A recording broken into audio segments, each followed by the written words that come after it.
Students, आपको in following transactions के लिए रेक्टिफाइंग जर्नल एंट्री पास करनी है, यानी इन फॉलोइंग एरर्स को रेक्टिफाई करना है। पहली एरर कुछ इस तरह से है, wages paid for the construction of office debited to wages account और अमाउंट है इसका ₹20,000। तो बच्चों, जब भी कोई एक्सपेंस किसी एसेट को बनाने के लिए पे किया जाता है तो हम ऐसे में एक्सपेंस अकाउंट को डेबिट नहीं करा करते, हम डेबिट करा करते हैं उस एसेट अकाउंट को जिसके लिए वो एक्सपेंस पे किया गया है। हाँ, अगर वो एक्सपेंस गुड्स बनाने के लिए पे किया गया है तो हम एक्सपेंस अकाउंट से ही एक्सपेंस अकाउंट में ही उसको हम डेबिट करेंगे। लेकिन अगर कोई एक्सपेंस जैसे कि यहाँ पर वेजेस बिल्डिंग बनाने के लिए, क्योंकि office is a part of building बनाने के लिए पे किया गया है तो इसको हम बिल्डिंग अकाउंट में डेबिट करेंगे, ना कि वेजेस अकाउंट में। तो जो अकाउंटेंट है उसने इसको भी वेजेस अकाउंट में ही डेबिट कर लिया।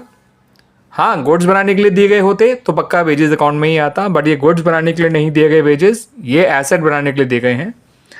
तो इसके रेक्टिफाइंग जर्नल एंट्री में आप बिल्डिंग को डेबिट करिए, क्योंकि ये पैसा बिल्डिंग अकाउंट में डेबिट होना चाहिए था, जो नहीं हुआ, आप कर दीजिए। और वेजेस अकाउंट को क्रेडिट कर दीजिए क्योंकि उसको डेबिट नहीं होना था यहाँ पर। ठीक है बच्चों, तो इसकी रेक्टिफाइंग एंट्री में जो अकाउंट डेबिट हो गया उसको क्रेडिट कर दीजिए और जो अकाउंट डेबिट होना चाहिए था उसको डेबिट ही करिए। तो डेबिट होना चाहिए था बिल्डिंग अकाउंट को, तो हम बिल्डिंग को डेबिट करेंगे, और जो अकाउंट गलती से डेबिट हो गया जैसे वेजेस, उसको हम क्रेडिट कर देंगे विद ₹20,000। ठीक है बच्चों, आ गई समझ में वाली and rectifying journal entry. Now look at the next error. Cartage paid for the newly purchase furniture ₹500 posted to the cartage account. अगर गुड्स के परचेज पे कार्टेज पे करते तो हम कार्टेज अकाउंट में ही डेबिट करते, मगर यहाँ गुड्स नहीं खरीदा गया, फर्नीचर खरीदा गया है। तो फर्नीचर से जुड़ा हुआ कार्टेज फर्नीचर अकाउंट में डेबिट किया जाना था, ना कि कार्टेज अकाउंट में। ये भी एक एरर ऑफ प्रिंसिपल है। तो यहाँ पर आप फर्नीचर अकाउंट को डेबिट करिए क्योंकि वो डेबिट नहीं हुआ था। तो जो अकाउंट डेबिट हो नहीं पाया लेकिन होना था उसको अब आप डेबिट कर दीजिए, और जो अकाउंट गलती से डेबिट हो गया उसको आप क्रेडिट कर दीजिए, कार्टेज अकाउंट को। ठीक है बच्चों, और अमाउंट आएगा 500। ये भी एरर ऑफ प्रिंसिपल है। याद रखिएगा, अगर यही कार्टेज गुड्स को परचेज करते समय पे किया गया होता तो हम कार्टेज अकाउंट को ही डेबिट करते, मगर यहाँ पर गुड्स नहीं परचेज करे गए हैं, यहाँ पे फर्नीचर परचेज किया गया है, इसलिए फर्नीचर को डेबिट करना चाहिए था।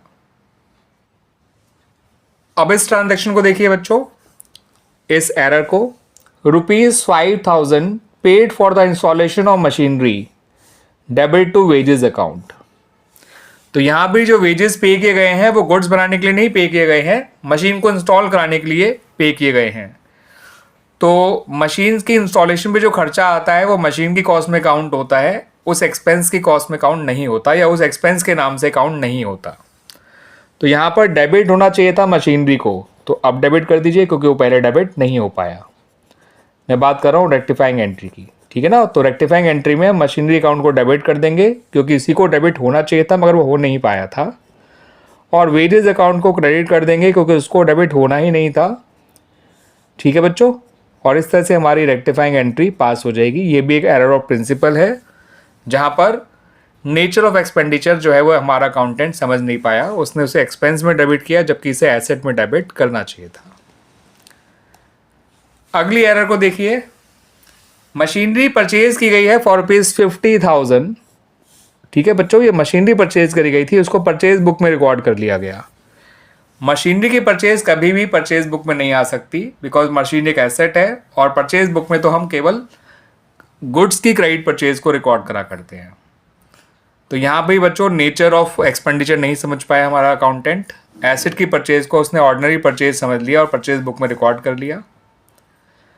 तो जिस अकाउंट को डेबिट होना चाहिए था उसका नाम है मशीनरी, उसको डेबिट कर दीजिए।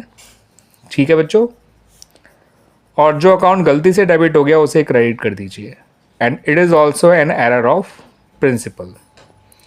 ये एंट्री बनेगी with ₹50,000। 5000।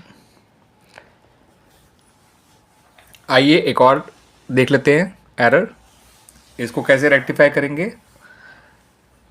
Old furniture sold for ₹5,000, ये ₹5,000 है बच्चों, was pass through the sales book. तो बच्चों ये गुड्स की सेल नहीं है, एक एसेट की सेल है। एसेट की सेल जो है वो एसेट के नाम से ही क्रेडिट की जाती है, ना कि गुड्स की सेल मान के सेल अकाउंट में क्रेडिट नहीं करना चाहिए था यहाँ पर।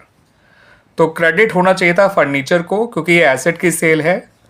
क्रेडिट हो गया सेल्स अकाउंट, क्योंकि अकाउंटेंट इसे गुड्स की सेल की तरह ही ट्रीट कर लिया और सेल अकाउंट को क्रेडिट कर दिया। तो जो अकाउंट गलती से क्रेडिट हो गया उसे डेबिट कर दीजिए, और जो अकाउंट होना चाहिए था क्रेडिट उसे हम क्रेडिट ही करेंगे। ये भी एरर ऑफ प्रिंसिपल है, क्योंकि यहाँ पर अकाउंटेंट ने एक एसेट की सेल को नॉर्मल गुड्स की सेल ट्रीट कर लिया और नॉर्मल इनकम समझ लिया। ठीक है बच्चों, अमाउंट आएगा ₹5,000। तो हमने जितने भी यहाँ पे एरर डिस्कस करी है बच्चों इस पर्टिकुलर वीडियो में, वो सारी की सारी एरर्स जो है वो एरर ऑफ प्रिंसिपल हैं।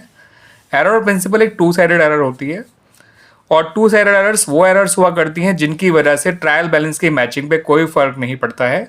इनके होने के बावजूद भी ट्रायल बैलेंस मैच कर जाता है। ठीक है बच्चों।